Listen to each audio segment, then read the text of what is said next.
জন্য অন্তর্বর্তীকালীন সরকারকে আমি বলবো যে এখানে আপনারা যেই নারী নীতি সংস্কার যে কমিশন করেছেন এবং তাদের যে প্রস্তাব অনুযায়ী আপনারা খুব খুশি বাহবা দিচ্ছেন, এখানে আপনাদের মনে করতে হবে যে এমনিতেই আপনারা কিন্তু জনগণের ভোটে সরকার কিন্তু হন নাই।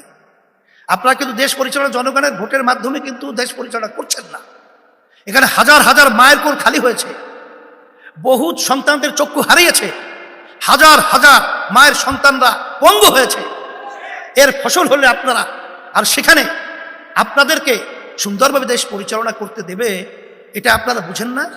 আমরা তো সবসময় আপনাদের সহযোগিতা ছিলাম, এখনো আছি, কিন্তু আমাদেরকে রাস্তায় নামিয়ে আপনাদের মুখামুখি দাঁড় করে ওই ফ্যাসিস্ট এবং ঘাপটি মারা শত্রুরা যেন সুযোগ না নিতে পারে, এটা আপনাদের মাথায় রাখার জন্য আমরা বিশেষ করে অনুরোধ করছি। এরপরেও যদি আপনারা সামনে পা বাড়াতে চান, পরিষ্কার মেসেজ, আল্লাহর রহমতে যারা নাকি বিভিন্ন সময় ফেরাউনি ভূমিকায় ছিল, তারাও কিন্তু তাদের ফেরাউনি ভূমিকা বাস্তবায়ন বাংলার জমিনে করতে পারে নাই। আপনারা তো আল্লাহর রহমতে দেখা দৃষ্টিতে, আমি বলবো কি, ওই কে বলছে না যে 5 মিনিটে আপনারা আপনাদের অবস্থান থেকে সরে যান, 5 মিনিটও সময় পাবেন না।